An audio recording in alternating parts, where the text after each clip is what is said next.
So hello and welcome back to the channel. Welcome to another Assetto Corsa Competizione video, and we're going to get straight into it. As you can see, we're looking at some of the skill settings and aggressive settings for our AI. Using maximum AI on these settings, I think we've got 28 drivers on the grid. Let's just have a look into what we're going to be doing, and we're going to be trying to use the AI to get better with our RaceCraft. Straight away we can see this guy dodging around all over the place, making a proper idiot of himself. Just ends up ruining the race right from the very start. Always be prepared to come to a stop. You can see right just up ahead another car just taking a big spin, and we all end up stopping. The race isn't going anywhere, so there's no need to get all angry here. Let's just treat it as it is and then get underway. I think it just ports back to the garage. So moving on, another section. Just remember, just because you can see a gap doesn't mean it's going to not close up, so just be careful. You always wonder who's done these accidents, who's the cause of the accident. And in this scenario, just coming up to turn one again, get a nice good start. The Bentley's suddenly heavy on his brake pedal for some unknown reason, and I just end up right in the back of him. Totally my fault. Nice gap opens up through the hairpin, and obviously the car's right alongside, and never assume you've done that manoeuvre until you've got a little bit further ahead. The AI have got a nasty habit of really shunting you in the rear end. Very normal incident in my eyes, especially in the online lobbies.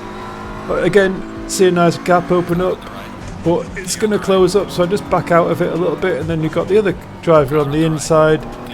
Just ends up touching the grass, and we'll come out to have a look at this replay because it's a bit weird, because we've definitely got the move done on the Ferrari, but he gets all confident, little touch of the rear wing, and there we go again. I think it's the NSX actually. Another scenario through the chicane then. Nice on the exit, just drop the traction control to TC1 and just totally catch myself off guard. Some of these areas definitely my own making. Again, nice gap up the inside. I'm going to make a move, but he just cuts across. A little stab of the brake just catches me out altogether, and that's another race ending incident. Through the chicane again, see everyone's bouncing around, but so much focus on what's going on ahead, you just don't see the guy behind, just totally rear end. Again, very dicey on the outside coming into this chicane, and the guy on the inside just decides he's definitely not backing out of it. You really need to have compliance with other drivers if you're going to make kind of a crazy move. So the guy's suddenly, he's just pushing me all over the place, the AI.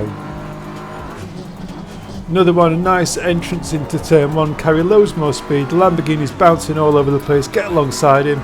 Suddenly I noticed that, whoa, the car's totally just stopped out on track. We'll just come on board and see that again, see if you actually see the car.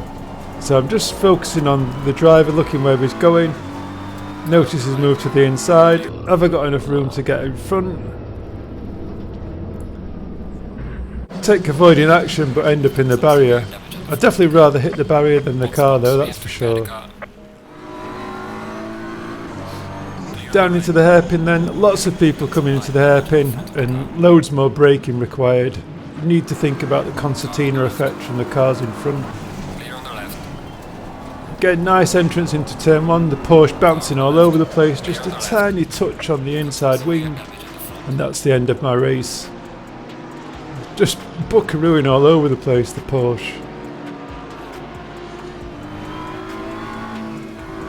So again, coming into the chicane, just really need to focus on that rear, and again, the AI do love to just tap that rear end. But like I say, it's just not uncommon to online racing. So these are the things that you need to be doing to practice for online racing, for RaceCraft altogether really. So have I made the move? He's confident he can stay up the inside, and it's just the same as online. People are never willing to give up a place, they really aren't. So in this video we're going to come on board and I'm going to show you what I see from my driver's seat in the BMW, where I managed to set a 1:32.4 in one of the XCL races I took part in a couple of nights ago. Wasn't particularly the fastest on the night, made a small error on lap 1, ended up just touching the grass with my rear wheel and ended up having my own little spin, which caused me to pit very early on in the race. I ended up carrying way too much fuel for the entire race, and I think I ended up coming from last in lap 1 to actually finish in 5th, I think. So it was a good race on the night. Really enjoyed these 45-minute, hour-long races in the XCL servers. And if you aren't yet registered, please do so. Season 11 already kicked off. So yeah, thanks to the guys at XCL for still producing some quality lobbies to enter into. As you can see, just looking over the setup, I will do another video with the setup that I used and the fastest lap I was able to get, a few pointers around the lap, but for this one we're just going to come on board and see how you can kind of progress with learning a little bit more about RaceCraft, really.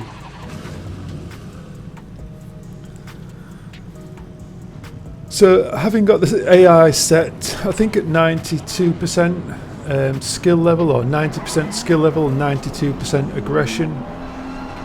It's not like the fastest. I'm definitely faster by a long way than the AI that I'm racing against, but this sort of practice session isn't about racing like for like drivers. This is about trying to cut through a field, trying to find where potential overtaking spots are doable in a race, understanding where you should be braking, understanding what you should be doing around other drivers, areas that you should be looking at, always looking at that radar as well, whilst also focusing on what's going on ahead.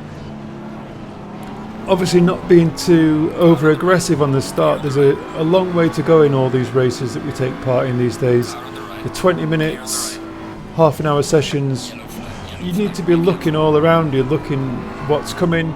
They always use that term, look ahead, and you always need to really have that sort of glance on what's sort of near and centre, but always looking ahead as well. Is there cars bunching up at the hairpin? Are we going to need to brake or even come to a full standstill? So yeah, we're using this session almost like ones that used to be back in the olden days in Gran Turismo, where you would have like a session, as we can see here, having to come to a full standstill, just making my way around the traffic back onto the circuit and get underway again. But yeah, there was always these sessions on Gran Turismo where you would have to try and overtake a number of cars in like a 10-minute period. You have to overtake like 14 cars or something. Well, I think having the AI set to the level I've got it within a 20-minute session, it's probably just enough to give you a couple of minutes at the end to get some flying laps in. I think having it at 80% skill level, you kind of overtake the entire grid within about 8 minutes in a 20-minute session. But I wanted to try and make the AI a little bit harder to get round. And I think it's a good comparison really as to the kind of level of drivers you'll come across online. Like I said, nobody wants to give up a place, even if you're battling with some blue flag drivers. It can be such a challenge to get past some of them that you aren't even racing them for position. It really is nice when you come across lobbies like they run in XCL, where drivers are aware of blue flags and racecraft or race etiquette does come into it. Don't get me wrong, there are always incidents and there are always stewards looking at these incidents. I really do find the guys at XCL do run some great lobbies. But yeah, it's a lot of compliance from other drivers. Other drivers of similar skill levels will understand like moves that you're trying to make. Sometimes they'll try blocking the move. Sometimes they'll position the car in such a way that it makes it very difficult to get past. And that's not always a bad thing. Again, it's all about racecraft defending. You might not have the fastest setup, you might not be able to put in the fastest laps, but if someone's a second or 2 seconds slower than you even on a circuit, they can still position their car in such a way where they get a good exit and you aren't able to overtake in a straight line, or they position their car on the exit of a corner, almost impeding you getting a good exit, which is, it's good racecraft. It's all about defensive driving, but the AI, I guess they are a little bit more I guess readable, or you can kind of know where they're going to position the car, but they're not always. I'm trying to think of the word. Yeah, I can't think of the word I'm thinking about. But I guess consistent is the key word probably. They're not always consistently bad at positioning the car. They will put the car in positions that make it very awkward for you to get past, and they will battle sometimes. So obviously looking at these two cars coming in, you know there might be some kind of collision. You kind of got to be thinking about stopping, and I do take a little bit of damage. You can see there, just looking off to the left hand side, taking 3.2 seconds of damage. So not too bad, enough to be able to continue. I think anything where you've got like 30 seconds worth of damage, it really is going to impact the way the car performs. But I've seen damage probably up to 45 seconds worth of damage, and it really hasn't caused me any issues driving. You tend to have like a little bit of an effect on, say, top speed. Sometimes you can have the smallest of incidents and it just tweaks the steering so that you're driving with a bit of an angle on your steering wheel. Not ideal for a number of laps, but maybe running towards the end of a lap you could get away with it. But you can see down in the bottom left hand corner something that I always think you should be gauging if you're racing closely with somebody else. The lap time as they cross the line. You can see what kind of lap time the person ahead of you is setting and the person behind you setting, whether they're going to be catching you. Always worth looking down at the leaderboard on the bottom left hand corner there, just to see if you're setting similar lap times to the cars around you, as to know whether you're going to be lapped very quickly or whether the guy ahead of you is struggling in certain areas. You can probably see where you're catching other drivers as well. Very quickly onto the back of these guys. But like I said, this isn't a like for like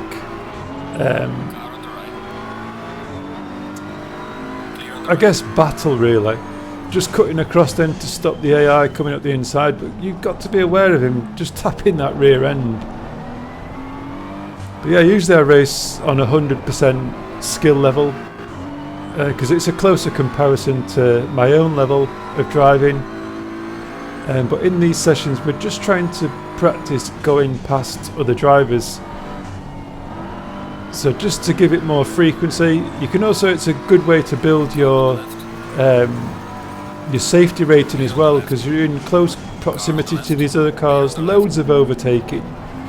You could probably get at least 3 or 4 points during one race with these guys if you've got your safety rating fully on.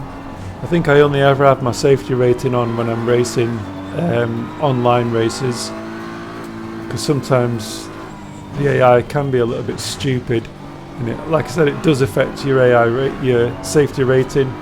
So another good place to overtake, but just sort of moves the car to the middle, the Porsche. And I always find when you're kind of driving just not at the limit of the car, it can be a little bit more tricky to drive the car than when you're actually flat out. You're always generating far more downforce, far more grip.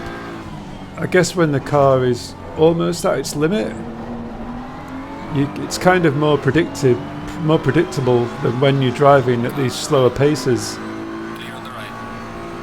So just wanting to get ahead of the other driver, it was a bit of a dicey move, definitely on the limit through that corner. Probably not a move that I would have tried in an online race. You kind of got to show a little bit more respect when you're in the online lobbies. making lunges into corners isn't going to make you a lot of friends, and generally you always end up making a real hash of it. So just always be a little bit more cautious online, and just treat it like you're in a proper race. There are consequences in a proper race.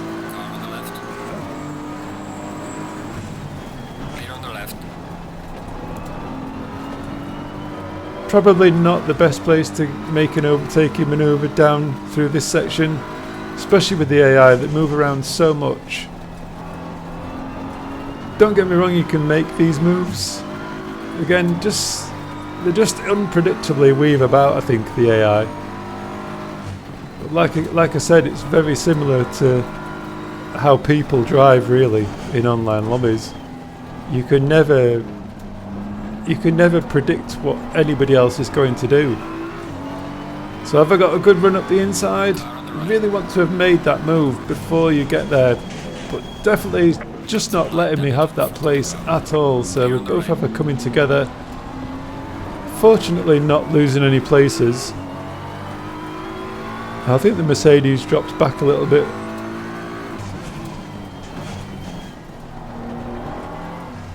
So not particularly my finest move.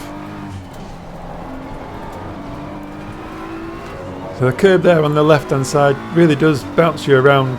So you can see there I've picked up another maybe 4 seconds worth of damage with a little altercation with the Mercedes. And people might be asking, have I got a motion rig set up with the Xbox? And I definitely haven't. This is just the way my head just leans through the corners.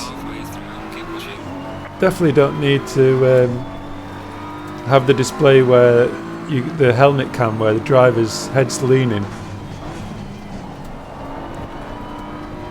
I do it all myself.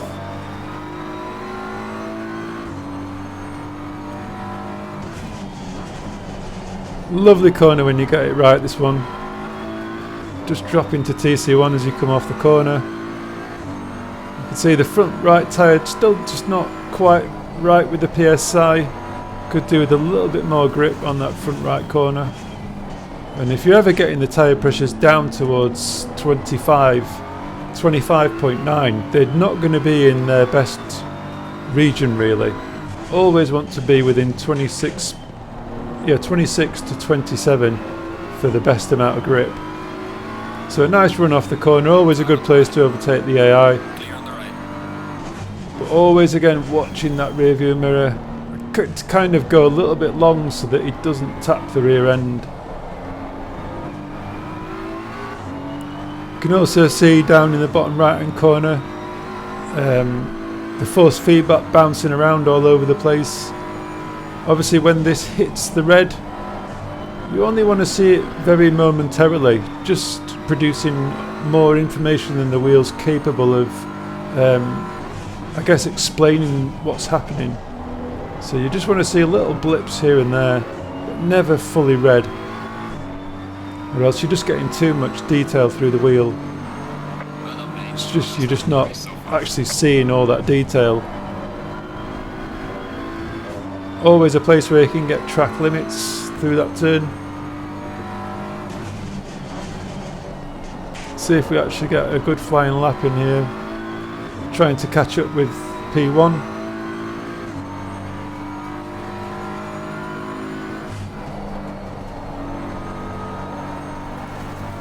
I've tried to get more grip out of the front end of this car through that corner just to carry more speed.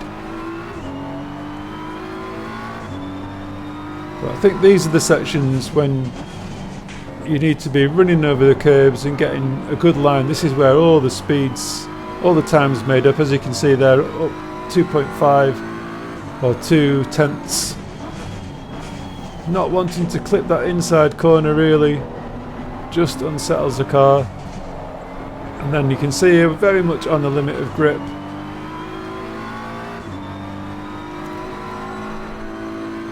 But if you do enjoy the video, please do smash that like button. If you want to share the setup with others, or just in TC1 there, coming through totally caught me out. It's one of these things where I switch between TC1 and TC6 on my wheel, and generally once I've got traction I'll switch to TC1 so that I know the car's nice and straight and we can just stop impeding that acceleration. I switch to TC1, maybe see it off this corner. Once I've got traction, back to TC1 and then back to TC6 before I get the power down through a corner and end up lighting up the rears, get the car in a straight line, know it's got grip, and then you're not wanting the traction control to impede the acceleration, so I just drop it to TC1. But sometimes I'll have not switched back and it does catch you out. I've lost many a race by being caught out with the TC. Sometimes, like I showed earlier in the video, just got caught out switching too early. As we come through here, get the car nice and straight first, then drop the TC. And it is something you just set up in the control settings. There is a section to flick very quickly from one traction control to the next.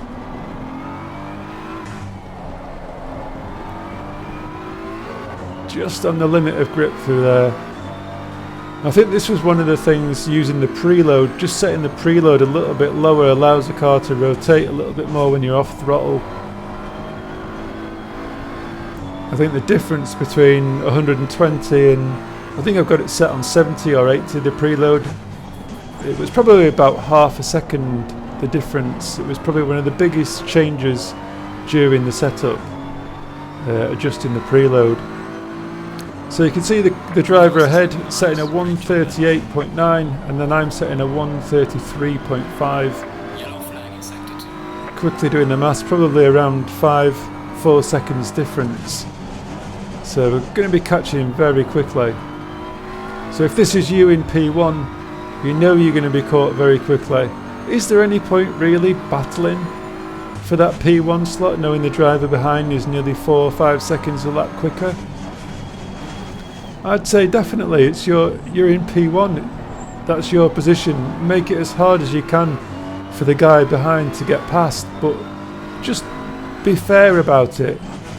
If he's coming past, he's got better acceleration. Just blocking somebody, like moving across to the left hand side now, you've taken the racing line. Make the other driver go offline to overtake you. But you just need to be fair about it. You see a lot of these videos, was it my fault, was it his fault? I think that only ever happens really when you've got one driver not wanting to be overtaken and he ends up moving the car around just too much for the other driver behind. You know, he's constantly second guessing where he's going to be allowed to overtake. I think obviously in Formula 1 and I think any motorsport, you shouldn't be changing position in the braking zones and you shouldn't be weaving around on the circuit blocking somebody from coming past. You know, stay on your racing line and just hold your line. If you're going to be overtaken, you're going to be overtaken. Obviously it could be difference in setup, it could be differences in how you've taken the last corner. Maybe you've not carried as much speed through a corner and got a good exit. But RaceCraft is also about good defending when you haven't got the best setup and just being consistent with your driving as well. A lot of drivers, even in this race, I think P1 or the online race that I took part in, I think I qualified in 3rd or 4th, but P1 was nearly a second faster than everyone else, I think. But I think it was lap 1 where we just made a small mistake and went off, absolutely obliterated his car into a wall, and that was the end of the race for him. So just because someone sets the fastest lap during qualifying doesn't mean that they're going to win the race. Definitely not. And especially with the XCL races where you need to make a pit stop, all these things coming up against back markers, they all make a huge difference to the length of the race and how quickly you progress through the field. And it's sessions like this that will definitely help you as a driver to progress, building consistency, lap times. And not just building RaceCraft, where should I overtake? Is the risk worth the reward? And 9 times out of 10 in the first couple of laps of the race, the risks generally aren't worth the reward, to be honest. Especially if you're starting from nearer the back of the grid. Because there's always a lot happens in the first couple of laps. There's a lot of drivers generally flying off the circuit through lap 1. And just by maintaining a position on the circuit, you end up passing so many people on lap 1. Just by being cautious and putting the car where it needs to be, avoiding traffic, just avoiding incidents. So you can see now, once we've got the car actually driving at full speed, that front right tyre's getting some temperature through it, and we don't need to worry so much. You can see just by driving the car at speed, the tyre pressures are where they should be, you know, which is how the car's set up. But once you start driving at slower speeds, it's harder to build tyre temperature, tyre pressure, and you end up driving slower. I know it sounds counterintuitive, but you end up driving slower because you can't physically drive quickly, if you understand that. The capabilities of the car are less driving it slower. So final lap of the race. Like I said, if you haven't yet subscribed to the channel, please hit that subscribe button, hit the notification bell. I'm not one of these guys that's posting videos every week or twice or 3 times a week. I do have a day-to-day job, and I try and put out as much content as I can that's helpful to the community, but it's not one of those videos or channels that makes a lot of money or has any intention of making a lot of money. It's too small of a channel, I know that, to have a big impact, but I do get loads of comments which are really encouraging to make more content. And anyone, if you've got a question, please leave something in the comments section. It's always good to chat with people that come back to the channel, or you've got any issues. So as you can see, I'm still running a very old Fanatec 2.5 wheelbase. The McLaren GT3 rim is absolutely second to none in my opinion. If you've got a Fanatec rig, I think you'll be amazed at how good this fairly cheap wheel is. It's such a light wheel, there's so much detail comes through it. Very seldom do I put on my Club Sport wheel. So yeah, across the line, taking the checkered flag.